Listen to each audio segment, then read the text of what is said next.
introduce you a bit. So our speaker, Brian, has traveled for 22 months working and volunteering his way through Australia, Southeast Asia, India, Cuba, and more. Fed up with the frustrations of public education, he left a tenured teaching position to book his one-way ticket, my favorite, to Hawaii and never look back. So without further ado, Brian, take it away. Oh, thank you so much. It is such a pleasure to be here, Mia. Thanks for hosting. I appreciate all of you out there in Zoom land spending the evening with me. And we'll get to a guide to long-term backpacking. So I've broken up tonight's agenda into 3 parts. First, departures. I'm going to share some background information about myself, inspirations for the journey I would go on to take, and some preparation as well. Then in flight, the meat and potatoes of the evening. This is where I'll take you through the highlights of my journey. I'll also share key information about the places, also tips and challenges that popped up along the way, also how I overcame those. And lastly, arrivals. This is where I look forward to answering your questions, and then I will share key takeaways about the experience. All right, I've got my passport in hand. I hope you do as well. Let's do it. Briefly about me, I grew up here in Chicagoland. And as Mia mentioned, I used to teach primary aged kids in the public education setting.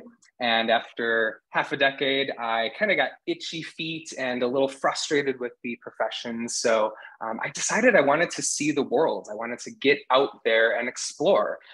So I got a second job tutoring students on the weekends, and even a third job waiting tables at night. So you can imagine that final year of teaching, a lot of work, not a huge social life, but all with this goal in mind to go around the world. And that's exactly what I did. Fast forward to today, I've been to 43 countries as well as Puerto Rico. And hey, look at that. I'm still involved in education today, working with kids here in Chicagoland one-on-one, and also doing these presentations with local organizations, most commonly public libraries, as well as senior living facilities.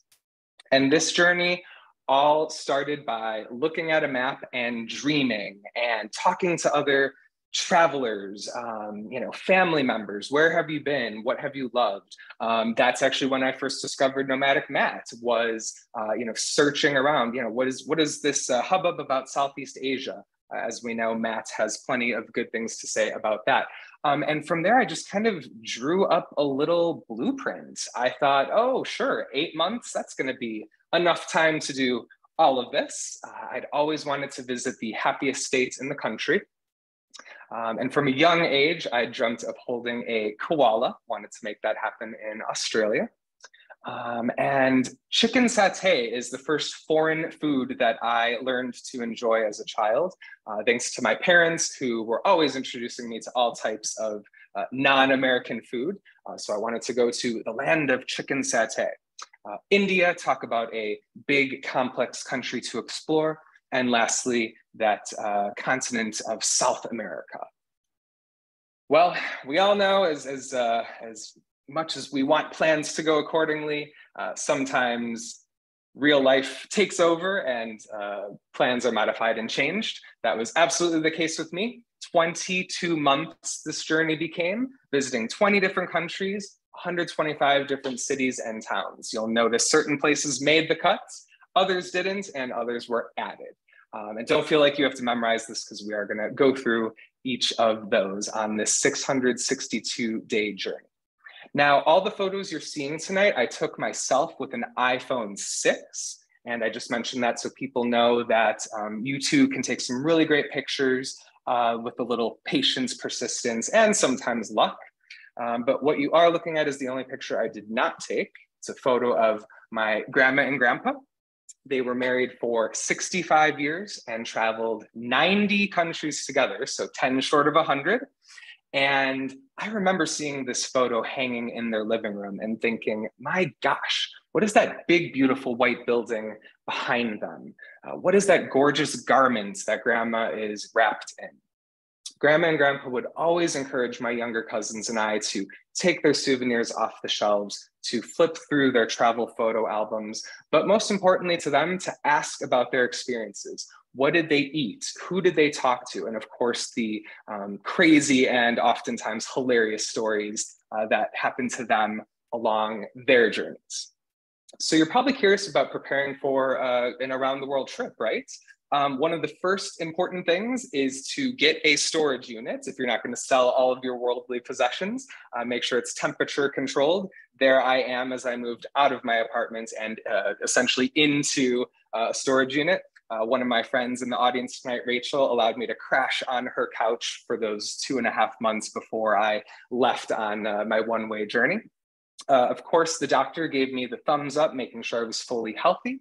Also prescribed me traveler's diarrhea medication. And I gave her a list of different countries that I was visiting. And she then prescribed a cocktail of different immunizations. So I got about 6 shots in my arm the week before I actually left. You'll see I also equipped myself with travel insurance.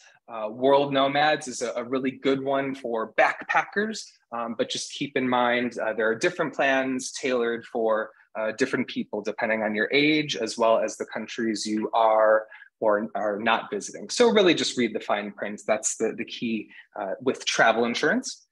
You'll see I also got a WOOF membership. This stands for Worldwide Opportunities on Organic Farms. I'll tell you more about that later. And lastly, I equipped myself with an Australian work visa. So I think I applied on a Tuesday night. The next morning, there was an email from the Australian embassy that I'd been approved. They just run a quick background check, take the money from your credit card, and you are allowed to work in Australia as an American if you are ages 18 to 30. Here's a look inside my backpack, the 45-liter Tortuga, which dominates the left-hand side of the screen. You'll see I became a pro at rolling clothing. I felt like a Simpsons character wearing the same shirt every single day, pretty much, inside out. And at the bottom, some toiletries. That blue square is a quick dry towel. And there's no room for extra stuff because it is bare bones. Everything you carry has weight, and you don't want it to literally weigh you down. And then on the right side, a smaller backpack. Usually I would pack it for weekend trips and overnighters. My journal was oftentimes in there along with whatever book I happened to be reading and other important documents, including my passport and even my tablet. Finances, this is pretty important too. I would say one of the most important bits of advice I'm sharing with you tonight is on the left-hand side. Now that's a debit card, and that is by Charles Schwab. The beauty here is that they do not charge any fees for your foreign transactions at ATMs. So I did the math, I actually saved about 1,000 American dollars on would-be fees. Schwab just reimburse you the amount at the end of every calendar month. This was a game changer because I never had to be too worried in these different places about carrying large amounts of cash on me at one time. No annual fee, no shady business. It is a very key resource to have as you go around the globe. The other does have an annual fee, $95 a year. That is the Chase Sapphire Preferred card. And, you can rack up your points to redeem on things like free hotel stays, as well as free flights. Depending on the flexibility of your calendar, you can sort of work the points in your favor. And of course, keep an eye out for welcome offers. Right now, Chase Sapphire is offering a 60,000 points sign up. And that's usually if you spend something like $3,000 in the first 3 months of having the card. With that, let's take flight.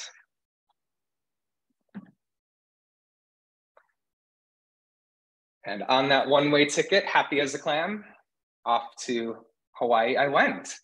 And you are looking at the Kalalau Trail on Kauai. I spent a total of 1 month on 4 Hawaiian islands.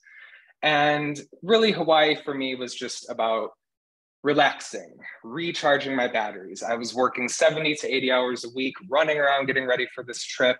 And it was just about enjoying nature, enjoying the beach, the nightlife, and really gearing up for the exciting international trip that was to come. Our first oasis tonight is travel apps. These are all free, available in the Apple Store or Google Play. And you're probably familiar with them all, but I just want to highlight what makes them important. The first, I think, is important to stay in touch with loved ones. You can do that with Facebook Messenger, also WhatsApp. This is extremely popular with international people. So this is actually how I stayed in touch with a lot of the backpacking buddies I'd make, as well as local people. Next, Duolingo. I think it's important to learn the pleasantries, some basic vocabulary of the countries that you're visiting. Duolingo helps you build vocabulary, even string together sentences. But of course, you are responsible for kind of putting in the work and the efforts to make that happen. Google Maps, I love their public transportation feature. They update you in real time if there happens to be a delay. They'll also tell you the cost of the fare based on the route that you're about to travel. And they will give you detours also if necessary. Lastly, XE Currency. This is a currency converter app that is updated constantly. I think it's once every 10 seconds. You can stack your United States dollars next to whatever foreign currency you're dealing with. If you're ever talking to a sketchy cab driver, this is helpful to just like plug in the numbers and double check, make sure that that decimal point wasn't going one way, one place to the wrong side. Also, just jet lag, it's hard to keep all the currencies straight. All right. We're headed to New Zealand, composed of both a North and South Island, and we'll actually head straight to the South Island as we look at the Franz Josef Glacier. Also on the South Island is where I participated in my first volunteering experience, and this was through WOOF, who we talked about earlier. Again, it stands for Worldwide Opportunities on Organic Farms. So ahead of time, I coordinated with Farmer Robin in the Maroon. We talked about my availability. So I had 2 weeks to spend in New Zealand farming, but other people can WOOF for multiple months in a row. And then really, what are you capable of doing? I told him, hey, I've never farmed, just put me to work, I'll do whatever you want. In exchange for my labor, Farmer Robin gave me 3 meals a day and a roof over my head. So he owns an organic vineyard near Christchurch in New Zealand on the South Island, serving up some beautiful Pinot Noir. But yes, I've never weeded more in my life. I had to replant a lot of the stakes that had sagged during the New Zealand winter. Also some pruning required, getting ready for the spring bud. And on the right, the farm family alpacas, Charlie and Stinky, had their own contributions. So I certainly had the wheelbarrow and a shovel handy. All right, so we zip into our 3rd month, making my childhood dreams come true, finally holding a koala. Also, I couldn't resist the dorky tourist picture, doing not only a picture outside of the Sydney Opera House, but I was lucky enough to attend a performance inside. The acoustics are absolutely amazing. Also, you can very easily get off the grid, visit the island of Tasmania, the east coast of Australia, and the Great Barrier Reef, or you can go to the Red Heart, to the Australian outback, and you're looking at Uluru, formerly Ayers Rock. I, being the backpacker that I am, sought out the cheapest tour version. So this happened to be a 6-day opportunity with Groovy Grape, and it was run by Nicole, the very knowledgeable and passionate tour guide. She also kept us safe and moving along as we headed from the south of Australia into the Northern Territory. A bunch of Europeans and myself just enjoying the sights, the canyons, and of course, Uluru up close and personal. It was while I was in Australia that I met Canadian backpacker Chelsea Lopes. We still keep in touch all these years later, and she was kind enough to give the female travelers in the audience some travel advice. Take it away, Chelsea. Hey everyone, my name's Chelsea and I'm from Western Canada. I'm 28 years old, but I started traveling solo when I was 25. It has been the most rewarding and life-changing experience of my life. But a lot of people wonder, is it safe for women to travel solo? The answer is yes. Fear for your safety should not stop you from going, but being very mindful of your safety is important. It all comes down to common sense. It's the same as being in your home country. Bad stuff can happen anywhere, you just have to follow your instincts. Do not take a drink from a stranger. I know it's an obvious one, but it will help ensure your safety when you are in an environment where people are drinking. Don't walk around alone at nighttime. And if you do, don't wear headphones. You want to be fully aware of your surroundings. I would not recommend couch surfing as a way to book accommodation. It's a risk to put yourself alone with a stranger in their home, and it's not worth it to have a free place to stay. Use Hostelworld to book yourself into a hostel. It's affordable, and there are girls-only dorms where you'll probably make lifelong friends. And again, you'll be a lot more safe. Even with these few simple steps, things are bound to go wrong on your trip. Having to deal with rough patches while you're traveling is a very valuable learning experience, and it is very rewarding. There will never be the perfect time, the right amount of money, the perfect circumstances. You just have to book a flight and go. Your life will change if you do this for yourself. I know mine did. Now get out there and go see our big, beautiful world. It's waiting for you. And I so appreciate Chelsea doing that. She is continuing her travels currently in England. If you've never stayed in a hostel, I'm here to tell you that the news is generally good as we discover this oasis. Stack the deck in your favor by getting the free Hostelworld app.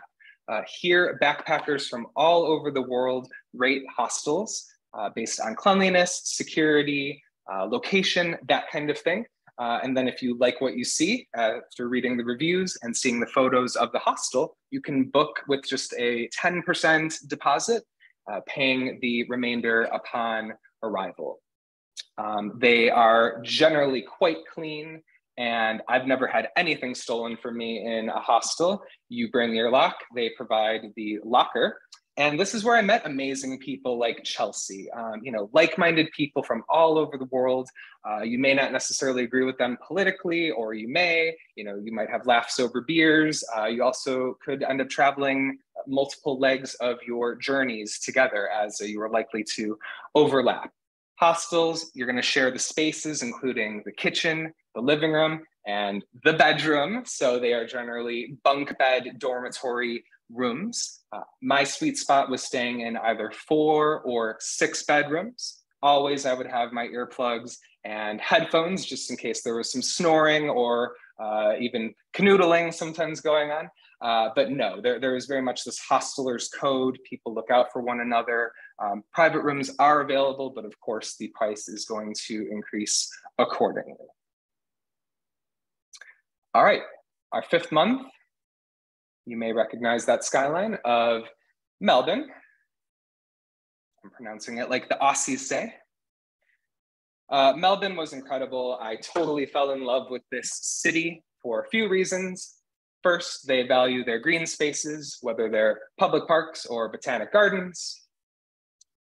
They have a great art scene. Definitely check out National Gallery at Victoria in Melbourne. But there's this living, breathing outdoor street art exhibit called Hosier Lane. So artists just cover up existing art with their own new creations. And it's so nice because you can easily get off the grid if you drive a couple hours from Melbourne and head to Great Ocean Road. You'll see some of the 12 apostles jutting up out of the coastal waters there. And most people will turn this into a multi-day or a 1-week experience as they rent a camper van and drive along the beautiful 151-mile coast. They are coffee freaks. I was drinking coffee till about half an hour ago today, and that's pretty much my daily ritual. Melbourneites had plenty to share and to serve, most of their coffee beans coming from Indonesia and other neighboring Southeast Asian countries. Speaking of which, I ate this stacked crispy coconut wafer layered with shredded pork, vegetables, herbs, and spices given to me at a Southeast Asian inspired restaurant called Rice, Paper, Scissors. And I loved my dining experience so much that night that I returned the next morning with cover letter and resume in hand. And I handed it to that guy on the left, whose name is Shane Stafford. He owned Rice, Paper, Scissors with Rami Clothes in the middle. And I said, hey, I was a waiter in Chicago, put me to work. And fortunately, we vibed really well together. And before you knew it, I was working 30 to 40 hours a week for these guys. And they said, Brian, it's great that you want to visit Thailand, but there is so much more to Southeast Asia than just that one country. Hike the hills of Myanmar, explore the street food scene in Vietnam. You are going to love every moment of your Southeast Asian journey. And as you'll see pretty soon, they really had quite an impact on my near future travels. But in the meantime, making about $20 to $25 an hour in Australia, utilizing that work visa. And it was great to hit the reset button. Backpacking isn't always the sexiest activity. You're kind of groggy, you don't know where you are half the time, you know, going from one city to another. And to have this job, really kind of like a 9 to 5, so to speak, an apartment to upkeep, being able to go to the gym again, you know, things that we consider monotonous or even mundane, actually kind of restored my vim and vigor to resume traveling. The timeline clearly was shifting. South America, somewhere on my radar. I didn't quite know how the heck I was going to squeeze that in. But after 3 months of waiting tables at Rice, Paper, Scissors, I gave my notice to Shane and Rami and took them up on their advice, not heading straight to Thailand as I had originally planned, but instead carving out time to visit the beautiful island of Bali in Indonesia, home of over 1,300 ethnic groups. You're looking at a rice paddy, of course, white rice, the staple of so much of Southeast Asian cuisine. And what an eye-opening experience this was, starting with our first detour, which is toilet talk. So you may not have expected to get a potty training lesson tonight, but this is the reality that you will face when you visit Southeast Asia, India, and so many other countries that we're not going to visit tonight. You've got to master the air squat, and sometimes you have to utilize the wall, you know, to kind of help yourself balance out. Then you'll have to use the bum gun. That's that hose that's along the ground that sort of functions as the bidet. Finish up with you know, a little hand washing, and of course, bringing your own toilet paper that's going to come in handy. Don't toss it down the toilet because the plumbing is generally not designed for anything but human waste. Instead, toss it in the bin and then fill up that red bucket with water and rinse your waste down that way. All right, so now all of a sudden we are at the highest point in all of Southeast Asia. We are on Mount Kinabalu in Malaysia. This is a 2-day experience where you are able to time out seeing sunrise and then spending the second day getting back down to ground level. I didn't hear much about Malaysia prior to getting there, and before I knew it, I spent 7 weeks in the country. You know, it's very cosmopolitan in the city of Kuala Lumpur. You've got the Petronas Towers that we're seeing here, great nightlife, plenty of international cuisine to be enjoyed. But then so easily you can get off the beaten path and you know, follow the rolling green hills and the tea plantations and go strawberry picking. You can also go to the Sabah Peninsula and do some jungle exploration as well. And it was while I was in Malaysia that, as much as I was enjoying Southeast Asia, I realized how much I was missing my former coworkers at Rice, Paper, Scissors. So I remember laying in my hostel bed one night and thinking, you know, I still do have about 3.5 months left on my Australian work visa. What if I text manager, Travis, the manager at Rice, Paper, Scissors, and ask for my job back? I did that. He responded immediately with the selfie. Oh my gosh, Brian, I can't believe you're still thinking about us. Yes, of course, come back. Enjoy the rest of your Southeast Asian journeys, and we'll see you when you get here. So I did something very unlike Brian Michalski, and I did a total U-turn. But first, I had Cambodia on my radar. This is Angkor Wat at sunrise. And also within Cambodia in Phnom Penh, I did my next volunteering experience where I worked at 2 orphanages as well as a language learning school. This was a difficult reality and wake-up call, seeing the conditions that a lot of these kids were enduring, particularly in the orphanages, lacking basic necessities, access to education, and even learning materials. So I spent a lot of time interacting, teaching, helping organize and facilitate. It was also during this time that as I looked into their eyes, I realized, gosh, these kids remind me exactly of the kids that I used to teach in Chicagoland. The only major difference is, they just don't have access to so much of this, of the resources that the Chicago kids have. So I got the idea to put a GoFundMe on my Facebook page, let everybody know, my family and friends, what was going on.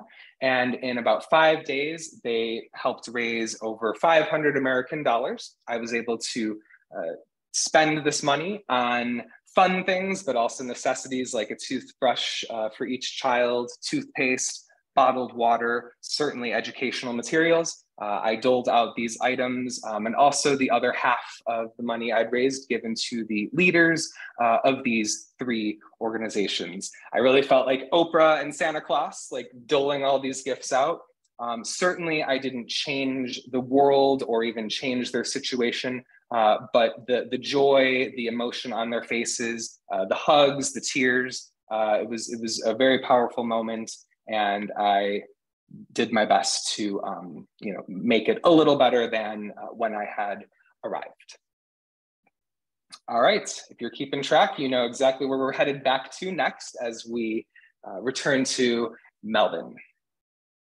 And I ran out the rest of my work visa to the very last day. This was my farewell lunch. Brian, get the heck out of here. We're tired of you. And I was just so obviously, appreciative of Travis, Shane, Rami, and all these other amazing travelers that I met, my fellow coworkers. Our next detour is visas, and they are permission to get into a country. So there are many different types of visas. I'll kind of boil my message down to about 45 seconds here. The key is to check the embassy websites because regulations are constantly changing, fees increasing, and restrictions tightening. This can be related to politics, to just a whole host of things.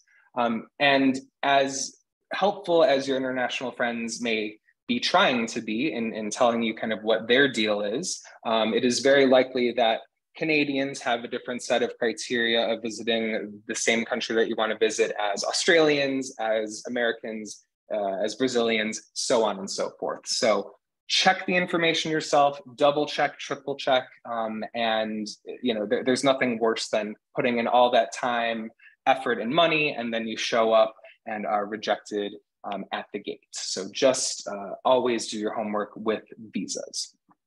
And actually going into the 15th month, the Vietnamese visa did require a little work, and you had to mail it after you hand wrote the visa and get it approved well ahead of time. So certainly visas take some time to be processed as well.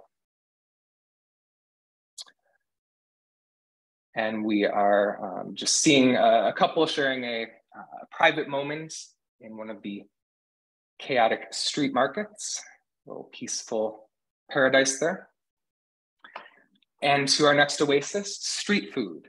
This is probably my other favorite part of travel besides meeting super cool travelers and locals.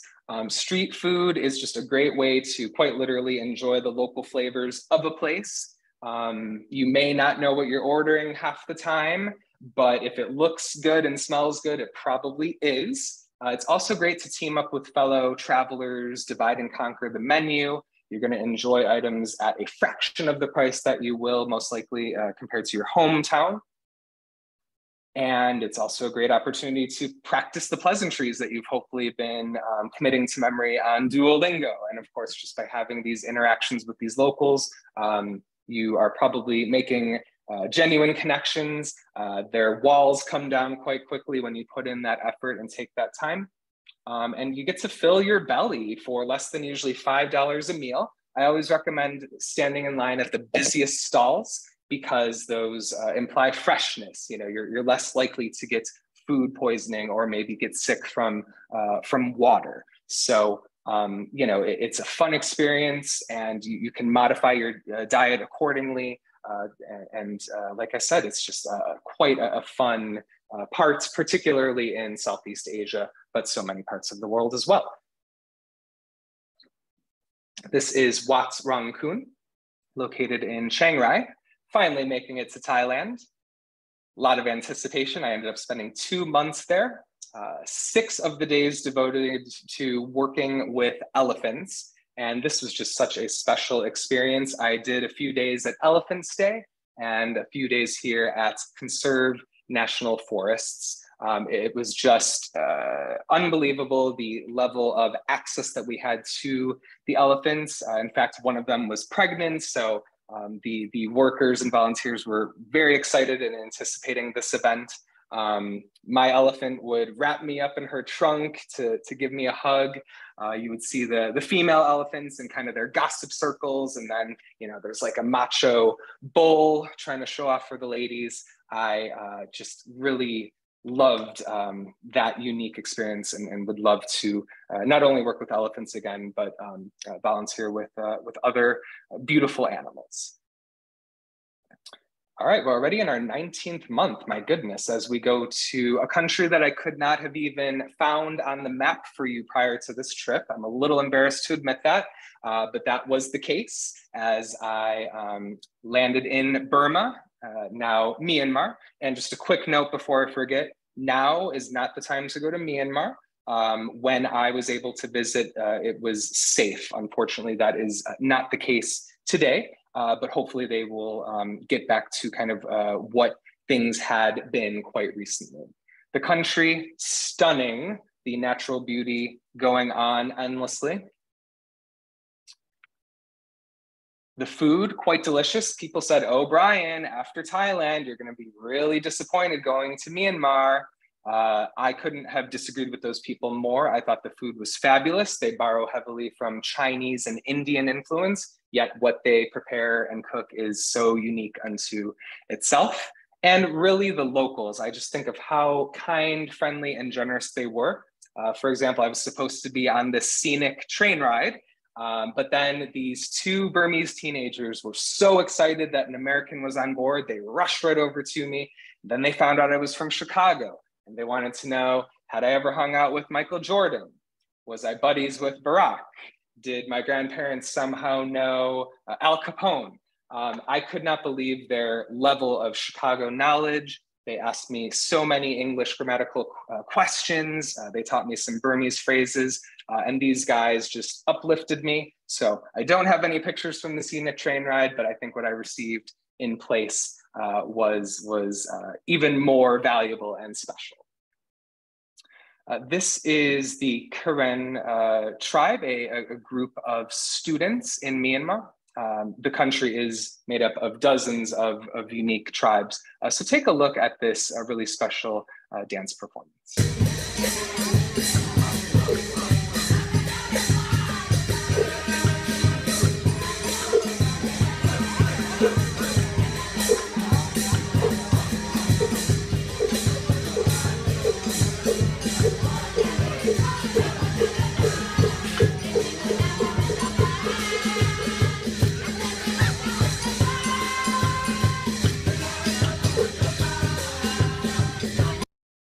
My knees always hurt when I watch that video, but gosh, don't you just love the enthusiasm, the precision of choreography, and really just that energy. Certainly a really cool experience to stumble upon. Our next detour is LGBTQIA+ travel. It is not the country's job to accommodate you. It is really up to you to adapt and adjust to whatever the cultural norms are. And this is understandably going to make certain travelers uncomfortable. And it's kind of your choice of, do you mute yourself? Do you go to places that are fully liberal and open? Or unfortunately, do you have to kind of say, you know what, this country is not appropriate to visit based on hate crimes or any negative violence issues related to that. So that is really a decision you have to make. I found that the places that I visited, I was very cautious. I did have certain friend finder apps like Grindr. There are also Facebook groups that are, of course, local, where you can meet fellow LGBTQIA plus travelers. So if you're going to meet somebody, highly recommend to meet them in public, maybe grab a coffee or get a meal together. And really, as you know, you must protect yourself. That is your number one priority, especially if you're traveling alone and possibly putting yourself in vulnerable positions. So hopefully words of wisdom there. As we leave Southeast Asia, continue west as we land in India. And here we are in Goa. It's the beach town. And I would have to say India is where culture shock hit me the hardest. There were a lot of crowds, a lot of violations of personal space. It was tough at times. Sometimes the smells would be overwhelming, but at the same time, there was just this kind of uninhibited beauty about India. For example, the kids always coming up to me asking for selfies. And let me mention too, the food, particularly the street food, just unbelievably tasty. I got to sample all the different regions of food in India.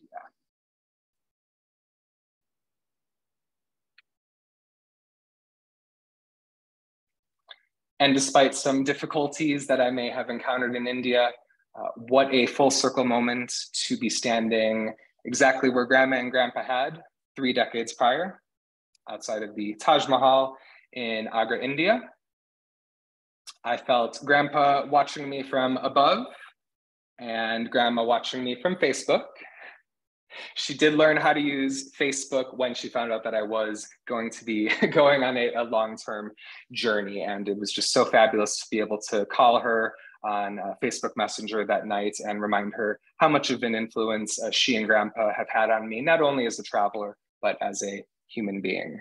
And my gosh, incidentally, the Taj Mahal is breathtaking. I thought I would be in and out of there in 30 minutes. I think I stayed for 3 hours. You can wander in and out of the Taj itself. You can grab a book, read in the gardens, and just enjoy the stunning beauty before your eyes. Now, you'll probably recall that Europe was not in the plan. However, I had made so many friends as I traveled Australia and Southeast Asia that they said, Brian, there is no way you are flying from India to North America. It doesn't make any sense. You're gonna stay with me for multiple days. I'm gonna introduce you to Grandma and my favorite cafe and the family dog. So I did the tourist thing, attended a New Year's opera at the Budapest Opera House, paid my respects at Normandy Cemetery in the north of France. Also made that couple-hour drive from London to admire mysterious Stonehenge. But when I think about my 2 months in Europe, I don't recall those activities. I think of these people who elevated the experience, who invited me into their homes. Clement on the lower left. He waited tables with me the second time I worked at Rice Paper Scissors. Val on the upper right. He was on the Groovy Grape Australian Outback Tour. He hosted me in Switzerland. Even Jocelyn on the upper right. I'd never met her before in my life, but she had hosted my aunt something like 8 years prior. My aunt connected Jocelyn and I on Facebook. Hey, would you take Brian out for a coffee? She said, yes. Not only that, though, I'm going to host him for his entire 5-day stay here in her hometown of Bordeaux. So gosh, it is so humbling to be invited in by these people. They also know that they are welcome to stay with me anytime that they happen to be in Chicago. Our next oasis, budgeting. So I did save before my trip. This meant sacrificing some Friday nights out with friends, but all with that goal in mind of this trip to basically last as long as possible. As you know, too, I worked along the way.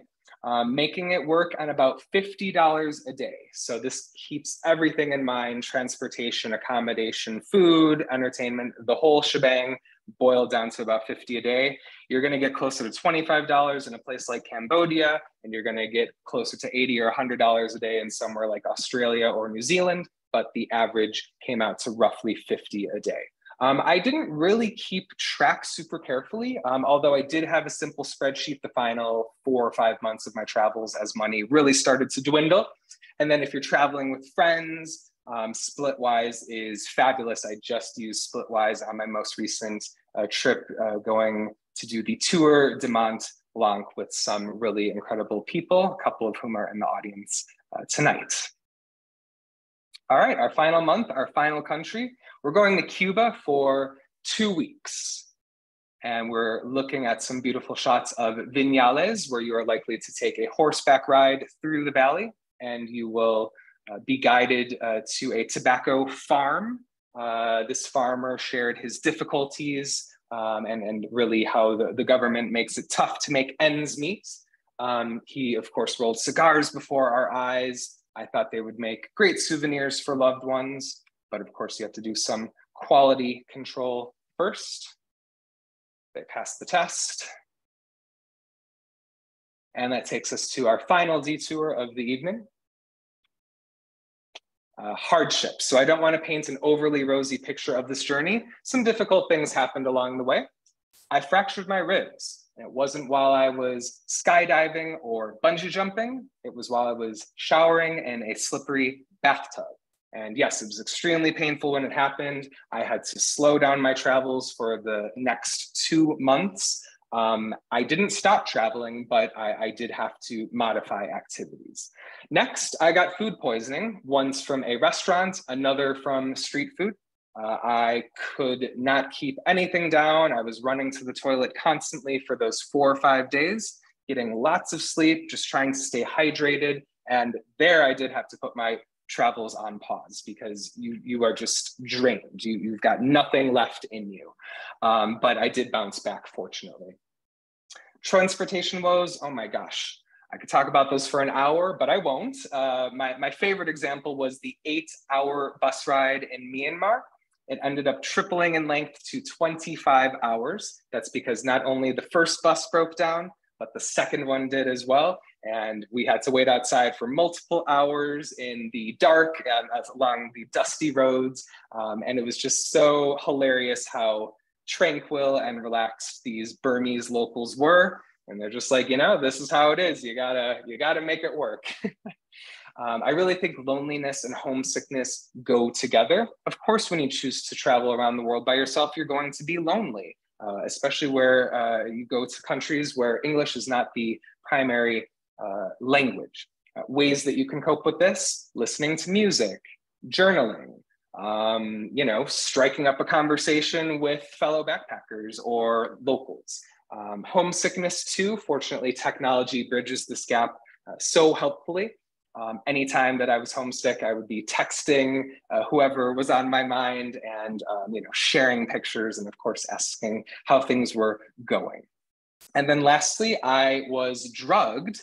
I did not take Chelsea's advice. I took a drink from a stranger at a bar, and I woke up early the next morning on the side of the road about 10 miles from this bar.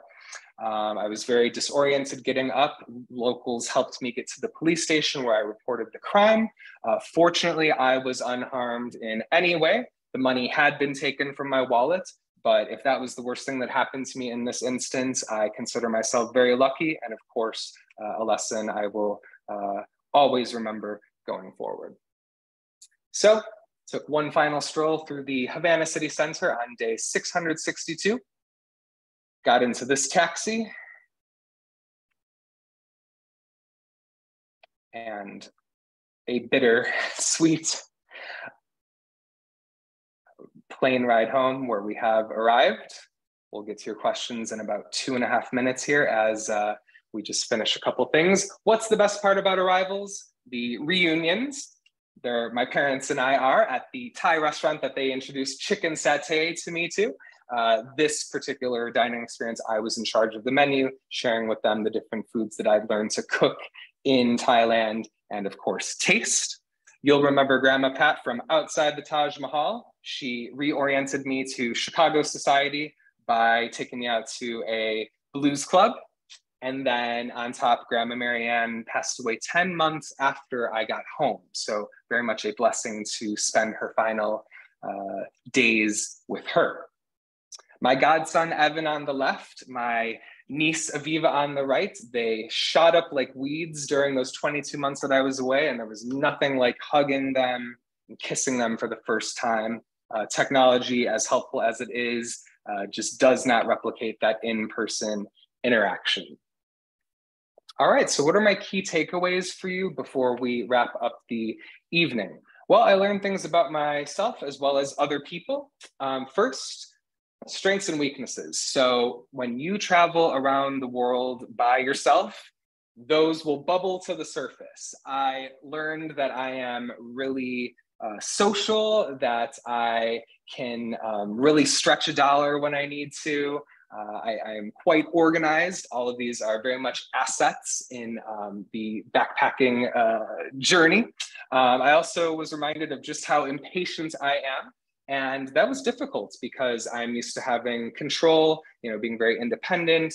And in a lot of these places, you are on their timetable, and it is just the way of how things work. So you have to kind of slow down. You're not on Swiss time or American time. You're on island time or wherever it may happen to be. I learned to strike a great balance between planning and improvising. So certain things had to be booked months ahead. Like, for example, I did the Sydney New Year's Day fireworks. That was like 4 or 5 months ahead of time that I had to book the hostel in Sydney. But then, you don't want to be so limited to a very strict calendar. So I found by improvising and having multiple blocks of times open that as new opportunities popped up, like the elephant experience or the volunteering experience in the orphanages, that, hey, I've got the time because I didn't anchor myself down to being in a certain place at a certain time. Mindset is key. Be open, say yes more than you say no, go with the flow, and you are going to have the best experience of your life. I can guarantee that.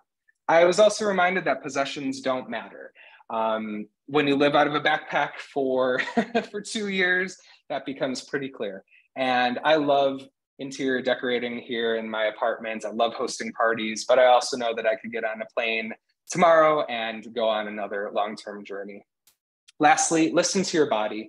Don't party 7 nights a week.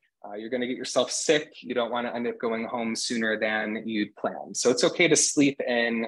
I showed you 662 days, but there were about 300 days that we didn't talk about where I basically did almost absolutely nothing. So keep the balance. Other people taught me so many things, including how good-hearted they are. They're proud of their country, of their city, of their culture. They want you, the tourist, to feel welcome. They want you to come back and bring your friends with you next time. And I was just awestruck by the amounts of kindness and generosity shown toward me consistently in every one of these countries that we visited. And we are so much more alike than we realize. I could not imagine some of the conditions that these people had to deal with, particularly in India and Southeast Asia. And their parents want the best for them, access to education, great jobs in the future, great healthcare. And I really realized as I traveled that I was taking so much for granted here in Chicagoland, where I do have access to all of those things, as well as a supportive network of family and friends. So, being able to drink tap water, for example, that was something certainly that I had taken for granted as well. So if you were keeping track, I never made it to South America on that backpacking trip. I just totally ran out of money. But I would end up going to the continent for a 14-month journey in 2019 into 20. And currently I tutor kids, as I mentioned at the beginning. I also do travel presentations. So if you know a local organization that may benefit from a lecture like this, please get in touch with me. I would love to do so in person or virtually. I also give private consultations of destinations that I love, that I believe I can help folks with. So if you'd like to schedule a Zoom with me, again, reach out. And then while I don't have any trips on my calendar, you bet I have many ahead. 3 bucket list places: Japan, as well as Iceland.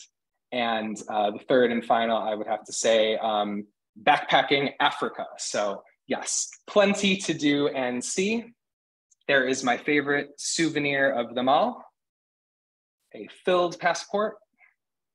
And I got to christen my new one when I went to Europe just about a month ago.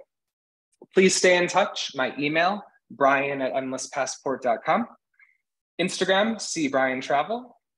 The Facebook is .com/endlesspassport, and you'll see a calendar of upcoming in-person and virtual events that I do, including Myanmar, Australia, cuisine quests, and more. And then if you check out this bit.ly link at the bottom here, bit.ly/endlesspassport, you can sign up for the free resource guide that is correlated with this presentation. So I would love to keep in touch with you in any number of these ways. We'll put that information in the chat, I'm sure. Folks, may your map be filled with many pins. I sincerely hope that you enjoyed a guide to long-term backpacking. Thank you very much. Ryan, that was awesome. Everyone, I mean, I don't know if I can speak for everyone, but I can speak for myself. You did a great job storytelling. I feel like I was traveling with you, experiencing the highs and lows. So great. Thank you so much. I really appreciate that. Thank you very much. Well, thank you. We had a lot of questions come up. If there's any more questions, everyone feel free to type them in the chat. Our first question is from David. David asked, what are your transportation preferences? I'm not sure if it's in general or just to cut costs, but what are your transportation preferences? I would say internationally, most of the times planes, which is probably no shock there. And I really found within most countries that buses were pretty reliable. I know I shared that story about Myanmar, so of course there are exceptions to that, but buses are great when you are short on money and long on time. Awesome. Great response. I agree. Buses, I like trains myself, but they're not always, yes, you can't always trust them. Mm-hmm. And what advice do you have for cell phones and cell phone plans? What do you typically do when you travel? So it's really helpful that this is very accessible to basically just go out onto the streets and find sometimes shacks that happen to be selling the cards. What are they called? Someone's gonna SIM cards. Thank you, SIM cards. But 2 things there. First, I liked not using my cell phone. I liked being, off the grid, so to speak, to fully immerse myself in the place. And I would only use the Wi-Fi in the hostel that I was staying at night. However, there were practical reasons, right? Safety reasons to have that SIM card. So you can spend less than $5 usually on a gig of memory and data that you just pop into your phone. And once it's used up, you get the notification, and then it's like, okay, throw that little thing in the garbage and buy a new one. So I never had any true difficulties with this, except in Cuba. It was much more of a complicated process where you had to wait in line, and it was limited, and there were all sorts of kind of red tape to just using the phone. So otherwise, though, quite easy to do that. I can attest to what you said. I usually buy a SIM card right after landing, but someone had also mentioned Google Fi, which I hadn't heard of, so I'm gonna have to look into that. Excellent. Our next question is from DM. DM just asked if you knew of a place with a list of resources for getting medical or psych help while abroad, or if that's included in your free resource. I'm not sure. No, I don't know if I have a go-to on that. Sometimes your travel insurance plan will include some type of access to that, depending where you are. And maybe Mia, you can kind of add on to this with your experiences. I think when I've used World Nomads, I think you're right. A lot of travel insurances do have, most of them do have lists for in-country resources that you can access, but I believe it's all pretty specific to whichever country you'll be in. But if I think of anything after this, I'll reach out to you, DM. Victoria asked, how big was your backpack and how did you fit everything in? I know you showed us that picture in the beginning. Can you remind us of how many liters it was? Sure. It was 45 liters. I still have that backpack. That backpack's been to about 32 countries now, maybe more. And the brand is Tortuga. So I have kind of the vintage model by this point because it's been about 6 years now since I did this particular journey. But it has held up almost perfectly over time. So, excuse me, 45 liters was great for having maybe 3 or 4 shirts, 1 or 2 pairs of shorts, 1 or 2 pairs of pants, literally 3 pairs of socks, and maybe 4 pairs of underwear, as you saw in the picture. And then honestly, too, it was so cool to like trade items with backpackers along the way and fellow hostelers. It'd be like, oh my God, that shirt is so cute. And I'd be like, awesome. I've been wearing it for a year and a half. I don't want it anymore. Like, if you want to take it, go ahead. And then, maybe they would give me a book or whatever, so there's very much this, this communal caring vibe in hostels in particular. Yeah, I've even been to a couple where they have like a free box where people just leave what they can't take, and that's awesome to utilize. Someone Yeah. asked, where do you want to go on your next trip? Ali asked this, or Ali. I would like to do something pretty relaxing on the next trip and probably head somewhere into the Caribbean, to Central America. It is very hard for me to relax. I very much take after my grandma and grandpa in that sense. So I can lay on the beach for maybe 2 days, but then before you know it, I'm going to find myself, climbing a volcano or, doing some like forest jungle expedition. So, and I would love to go back to Colombia, where we did not visit tonight, but that was my favorite country in South America on that separate journey. And then even to get out to a place like Iceland, people say run, don't walk to that country. And yes, it's expensive, so you've got to save up a little bit, but I hear it is totally worth it. Those are great, great travel plans. I hope they come to fruition soon for you. Thank you. This next question is one that I love because I often wonder this after a trip. But was there anything else you wish you would have brought on your trip, or did you have everything you needed? Anything that I felt like, gosh, I wish I had that, could generally be found in one of the big cities of whatever foreign country I was visiting. So, when you're in the jungles of Malaysia, you're not going to have quite access to everything. But in a city like Kuala Lumpur, you've got like amazing malls, and that's when I bought like a headlamp, like a head torch for these kind of like outdoor activities, night hikes and things like that, or buying a new pair of gloves as I entered some colder conditions. So yes, there were plenty of things that I wish I had, but the price is usually cheaper in most of the countries, at least the places that I showed you. And if it's not, like, you have to have the items. So you got to bite the bullet sometimes. Yeah. And follow up for that would be, is there anything you dumped early that you didn't need?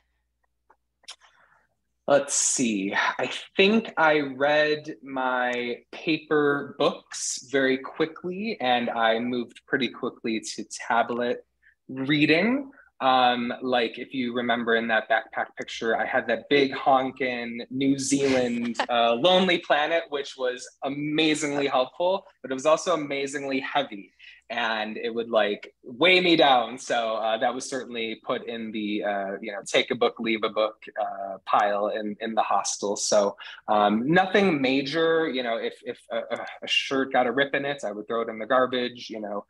Or like in Peru one time, the button popped off of my like only pair of shorts, so I just took it to a local lady, and she sewed it on for a few pesos, and off I went. So beauty of travel. There's usually people that can help you along the way if you need something.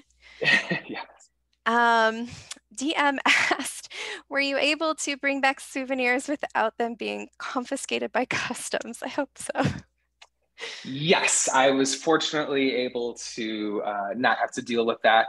I had bought a scarf in India, and I stayed at a hotel in a different country. I'm not sure if I should mention which country it is. It's not like it taints maybe your reputation of the place. But anyway, it appeared that one of the hotel workers had removed that scarf from my bag. That was the only bad experience with souvenirs. Otherwise, everything got home, and I was able to dole out all the gifts to my godson, my niece, and my parents and friends. Oh, I'm sure they love that. David asked, what's next for you? I know we covered what's next travel-wise. Is there anything else you want to share, personal life or work-wise? Well, I think I'm going to let my lease expire here in Evanston. Evanston is a neighboring suburb of Chicago, which is set to end in about 12 and a half months from now.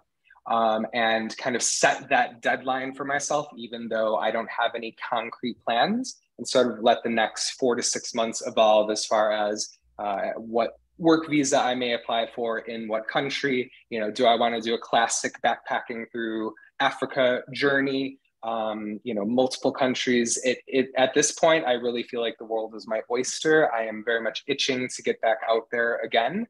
It certainly helped to have like my Tour de Mont Blanc trip that lasted a couple weeks. I know that Nomadic Matt is in Europe right now. But yeah, I guess because I'm not limiting myself, it's kind of nice because I get to dream right now, right? And research and talk to other backpackers about, maybe what a good idea is for my next move. Yes, the dreaming phase is always so much fun. And if you do head to any country in Africa, let me know. I used to live in South Africa, and I know Oh, awesome. Laura, who is another virtual host here, she's done some extensive travel too. So I will definitely take you up on that. yeah. And Andrea asked, when you got back, did you actually use the stuff in your storage facility, or did you end up giving a lot of it away or getting new stuff? I did pretty much use almost everything from my storage unit. It was a temperature controlled storage unit. So all of the items that I chose to pack away were kept in great condition. And yeah, I mean, I came home broke and like unable to afford anything. So I, for a while, was using every single thing from that storage unit.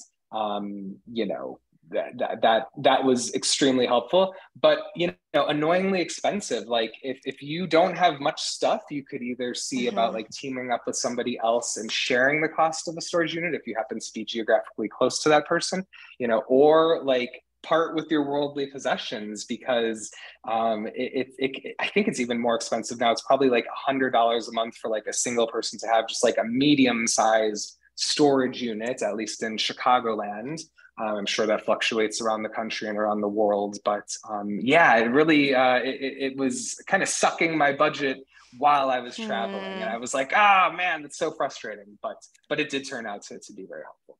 This is a good thing to note. Or make friends with somebody with a big garage with extra storage, and maybe they'll be kind enough to let you keep your things there. We have two more questions. One of them, are there work visas for people that are past 30? Yes, plenty. I'll answer that for you. Thank you. Absolutely. Yes, yes. Australia too, I could return as a now plus 30-year-old. The process is a little different, but yes, fortunately, the world is welcoming everybody of all ages for the most part. Yes, we should all move abroad somewhere. That would be so much fun. And last question, you probably can't say which organization you tutor kids for, but someone also asked, are you doing freelance work as a tutor as well? I'm entirely freelance at this point. I actually ran a pod of 3 second graders during the pandemic. So when their school shut down, I converted one of the three boys' toy rooms into a mini classroom, and all three of them had to report 5 days a week during school hours. I helped them with their Zooms, but then we had another 5 or 6 hours of time to fill. So I got to tap back into my classroom teaching roots of planning activities, lessons, differentiating for them, assessments, you name it. So their second grade experience was not compromised and hopefully, in fact, enriched. And then beyond that, once things got back to normal near the end of that school year, word had kind of spread around here that Brian does one-on-one tutoring. And now, before you know it, I have 13 kids that I work with per week. And that has sneakily become like my other full-time job, besides doing these travel lectures for different organizations around the country. Great. I am sure those students are lucky to have you as a tutor. Thank you. And Thanks. lastly, for anyone who wants to connect with Brian again, I'm going to put this in the chat. If you all can stick around